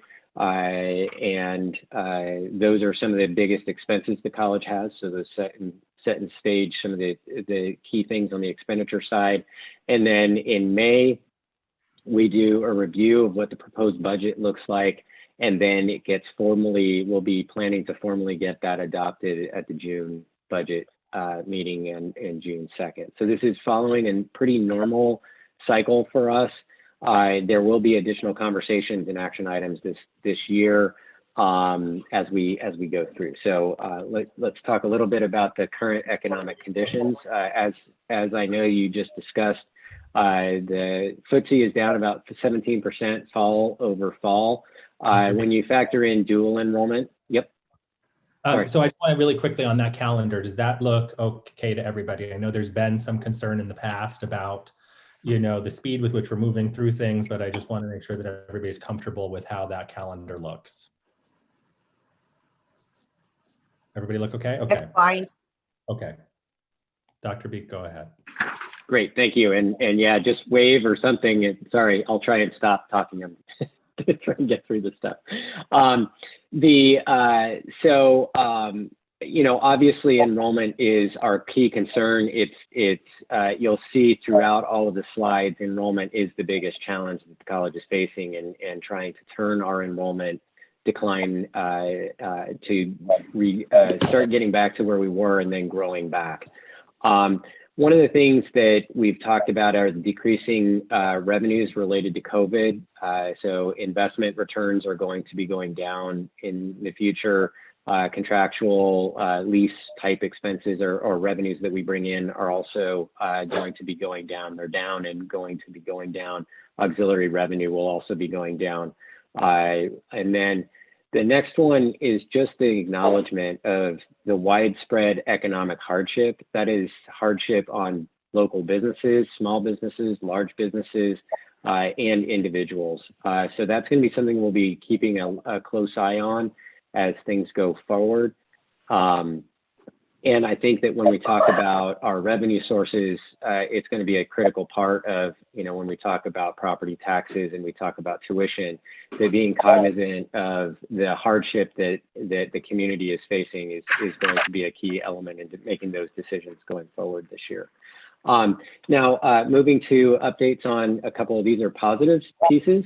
So Prop 481, as was mentioned, it resets the base for our expenditure limit. It doesn't create new revenues. It just gives us additional capacity to use revenues that we are either already receiving or in the future will receive through tax-based sources. That's going to be hugely important for the college and for this budget development. I'll explain that a little bit more in a couple minutes. And then Prop 207, the Smart and Safe Arizona, we're not expecting that there's going to be a big impact in this upcoming budget year, but there is some light at the end of the tunnel because the projections are that it could generate about $10 million of revenue for the college. So when we're talking about the centers of excellence and making sure that we have funding and operational funding available, Prop 41 gives us the ability to spend it on those operational purposes. And then 207 is going to be one of the sources that will give us additional revenues to help with that as we go forward. Okay, this may be the last time I do the dreaded expenditure limitation chart. I feel like, Mark, this is for you. In honor of your last meeting, I had to do one more expenditure limit chart. The key for this chart is to show that this isn't about additional revenues coming to the college. This is about, there we go. That showing that, can everybody see my cursor? We can see it, yeah. Okay, that showing that what has happened is the blue is what was before Senate Bill 1322. That's when we were estimating our enrollments for expenditure limitation. The sort of golden color is when Senate Bill 1322 came into place, and it had a 10-year look back for the first 3 years. And then that big drop off to fiscal year 21 is the problem that the whole reason for 481 is what that drop off is about. So if you look at our expenses over time, that's this line. We've been really responsible in getting that down to stay below what our changing expenditure limitation has been. But then with this new reality of a 5-year look back, there's a big drop that was going to be very difficult for us to maintain. And then going forward, it was going to stagnate and probably decline. So what you can see there is the green is now what the new calculation will be based on 481. And it gives us a great deal more capacity, but it won't change dramatically how much we're actually spending, which is this line. This will actually probably grow moderately, not dramatically, as a result of 481. It does not just give us the ability to spend $50 million. The budget won't set us up for that. One point that I want to point out, this is the revenues that we get from tax-based sources, and I have a dot in here that excludes. There's actually $15 million we received from the state in fiscal year 20 that went to the aviation building. If you added that in, the revenue would be closer to up here from tax-based revenues. Just to put in context, like why it's important for us to have this limit be up here much higher than we're expecting to spend. But what it would do is it enables us that if the state does restore state funding, that we would be able to spend it on operational purposes. Okay, moving down, and I'm going to shoot through these next few slides really, hopefully pretty quickly. This is on the web. Annually, we track certain key financial indicators that we want to make sure that they sort of make sure that the college is managing its financial operations responsibly. It includes measures that the HLC, our accreditor, expects us to maintain: healthy reserves, healthy operational ratios, et cetera. So it has some ratios, and we'll talk more about those in January. But we track them, and then we pull them into the beginning of the budget cycle. And I'm going to go through a few of them now. One of them is the share of revenues that come from the different revenue streams or the revenue sources. It used to be that we had the three-legged stool. Again, Mark, this one's for you. The three-legged stool, which will probably never be mentioned again because it's not anywhere in existence anymore. But where it was state aid, tuition, and property taxes were considered to be the three legs of the table or the stool. What has happened is the state has stopped providing regular support. That one blip where it gets better in fiscal year 20 is that aviation appropriation that I just mentioned. That actually leads to the area looking more healthy. This is just a quick and dirty measure that if it's an up arrow, it's getting better. If it's green, it's good. Orange is it's okay, and red is it's a concern. And then up is getting better. To the side is it's staying about the same, and down is it's getting worse. So a red going down is a concerning financial indicator. Okay, this slide is a little bit complicated, and it gets convoluted because of the state aid being in there and not something we're expecting to see in the future. This slide so this isn't one of the typical measures, but is one worth talking about, which is the share of operational revenues that are funded from tuition and fees or property taxes. This is the ratio of those two. And what you can see is that this is starting to get worse. It has been a fairly stable measure over time. That's the share of our operational expenses that are funded by tuition and fee revenue. And as we know, with tuition and fee revenue going down dramatically because of the enrollment decline, the share that's going to be funded by tuition and fees is likely to go down this year, pretty significant. Well, it will go down this year for sure.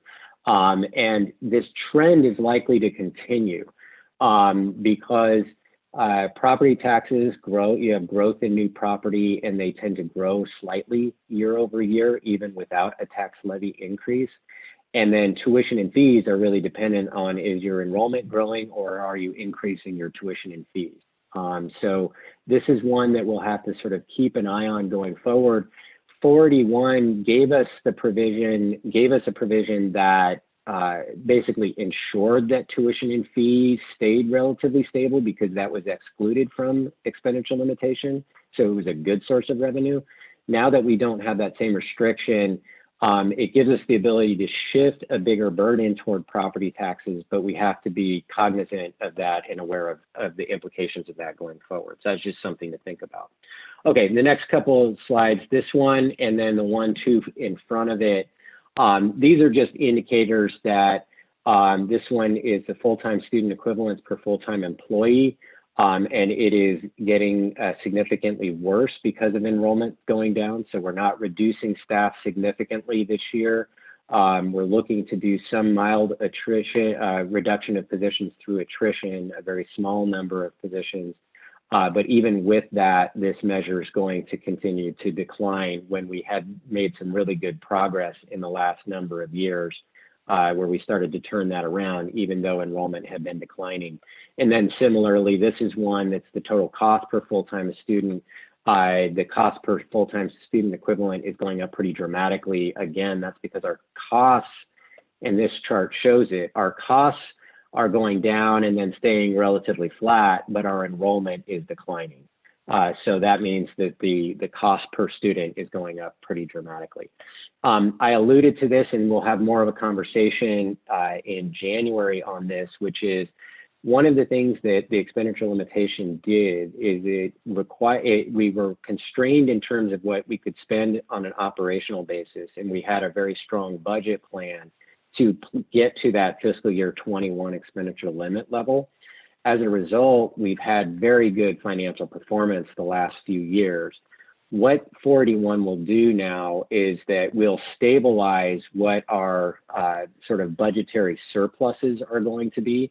So we'll be spending down so we don't add more to our reserves other than what we're going to be doing to plan to for our capital renewal. So we've talked about funding the Allied Health Building, for example, out of our reserves. Planning to make those investments ourselves in the future is one part of the overall budget plan. But the continued growth of our reserves is not going to happen anymore. Starting this year, it will go down a fair amount. Oops.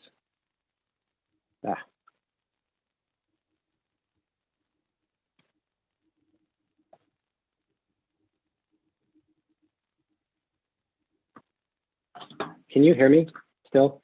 Dr. B, we can hear you, but the slide has not changed. Sorry, yeah, my computer just died on me and I do not know why. So I'll talk you through it.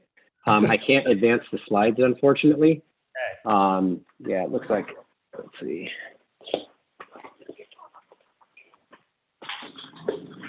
Yeah, I had a power blip. Okay, so I can quickly talk you through. I think those are the key slides. The rest of it is mostly just text anyway.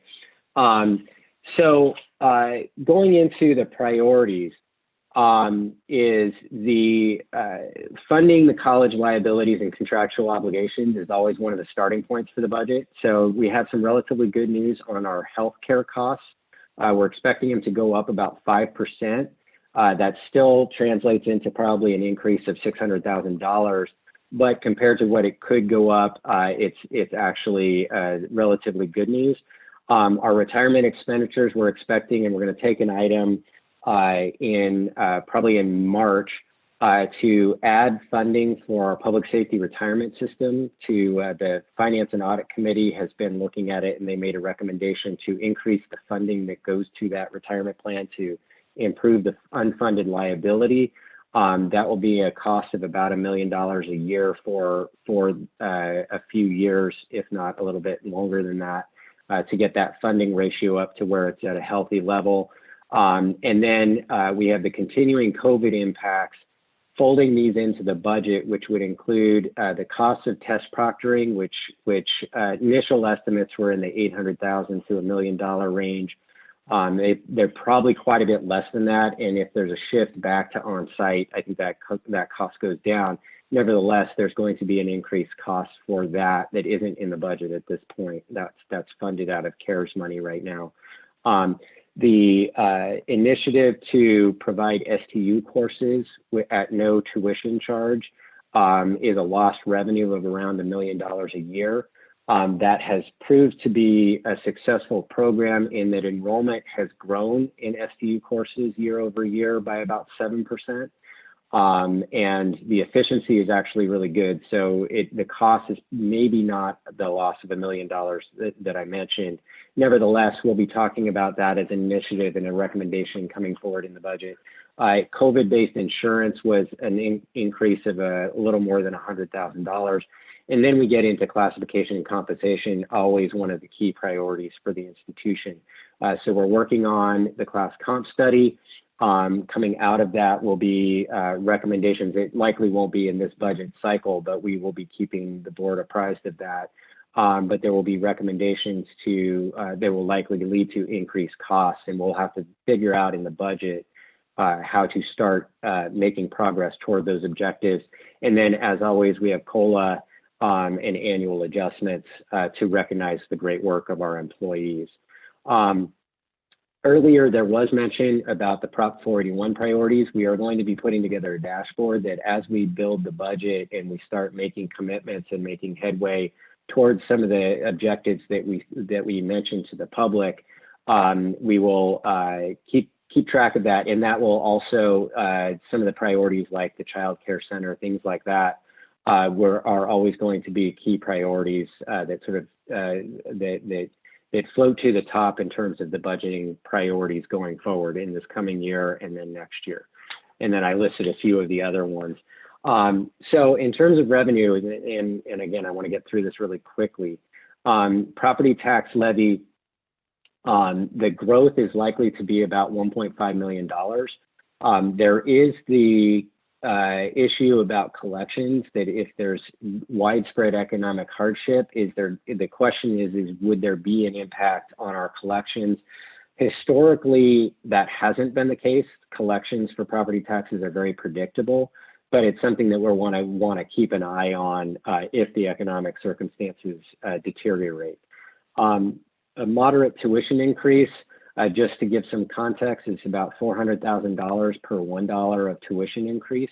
In light of the 481 passage and in light of the economic hardship that folks are experiencing, we're not looking to increase the tax levy beyond growth this year. And I think that tuition and trying to do without a tuition increase or a very moderate increase is something that we'll be talking about in this budget development. It's unlikely we'll get any state support in 22, and then the state support, if you want to put quotations around state, it would be coming in 23 in the form of that Prop 207 money. Decline in other revenues is probably going to be about $3 to $5 million. So really what we're looking to do in this budget is build a budget that has a little bit more operational spending, but will have lower annual surpluses generated. Again, and we'll talk more with the board about that in January and February and how that works out, and you'll see it more clearly with the CAFR. Then the last thing is to make sure that the board is clear and aware and knows that we have a number of really useful budgeting and operational tools that help us ensure that we run a financially successful and sustainable operation. We have academic and scheduling efficiency has made big strides in the last year, reducing the number of classes with low numbers of students in them. And that results in savings of money. So as enrollment declines, you offer fewer sections, and then you don't. You actually can reduce your costs at the same time that you're losing your revenue. We've had ongoing conversations about academic program viability, and that's a long-term conversation that will continue. Staffing ratios, we have ratios for full-time faculty and advisors that are based on the size of the enrollment, and we'll keep the board apprised of what those look like. I have an updated version of what the faculty ratio looks like, which is roughly based on a 50-to-1 ratio that was based on benchmarked other institutions a number of years ago. And that has led to us targeting through attrition, mostly a reduction in full-time faculty positions as our enrollment goes down. So it results in reduced savings in budget and expenditures that's directly tied to not having the students on site.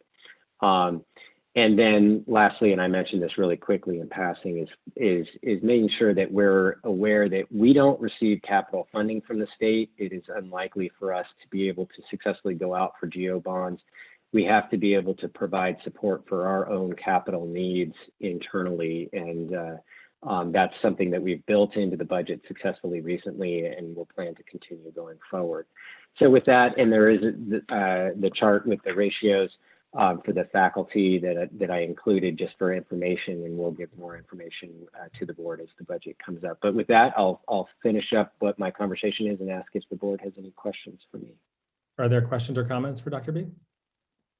No. Okay. I would just say, Dr. B, is enrollment. I think we created that series of sort of the, strategies and that we could turn on and off in years past. I would challenge you to really look for funding. And I would actually, as we look at where the 207 money, sort of volleys out, that we really look around enrollment strategies, both maintaining, get the pipeline. I think, really focusing on that. But I think this year, if we could identify even more of those strategies, I think we're going to need it more than ever to rebound back. I mean, I think there's definitely, what we know is that there's going to be a market of people who didn't enroll. So we need to figure out how to reach out to those people, plus the normal cohort that's graduating, and get them back into the pipeline. I think a lot of people took a gap year because of the uncertainty of what was going on, but we need to make sure that those people don't fall through the crack. So we have a bigger job to figure out how to reach them and make sure that we can get them enrolled, so they're just not a forgotten class that just never rebounds because of COVID. So I just want to make sure that we are highly focused on that cohort, and that we use this budget as an implement and a tool to help achieve some of that, and I think serve the institution as well. Okay, Mr. Gonzalez, you have a quick comment? Did you have your hand raised? No. Anybody else? Oh yes, Mr. Hanna. Just want to implore my fellow board members going forward to think of me every time the vote on raising tuition comes up. And remember that every dollar you increase tuition has an impact on students. So to say that it's only going to go up $1, the big deal is not true. Mind. And Dr. B, I just want to say thank you. I lived long enough to see the lightning bolt come off your limitation slide. So thank you. So. Yeah, maybe in your honor, I'll put a little sunshine there on that last green, that one where the 481 impact, where it goes up. That's a lightning bolt coming down on 21 and a sun shining on 22. Okay. I just want to, before we close out and adjourn the meeting, I just, on behalf of the board, want to wish everybody a happy holidays. If we don't see you, everybody have a very, very safe holiday with your family on Zoom, and enjoy the new year. And we'll see you all in 2021, which we hope will be a significantly improved year. So thank you everybody for your hard work, and thank you. The meeting's adjourned. Mark, we're going to miss you. Miss you, Mark. Thank you, Mark. Bye, everyone. Bye.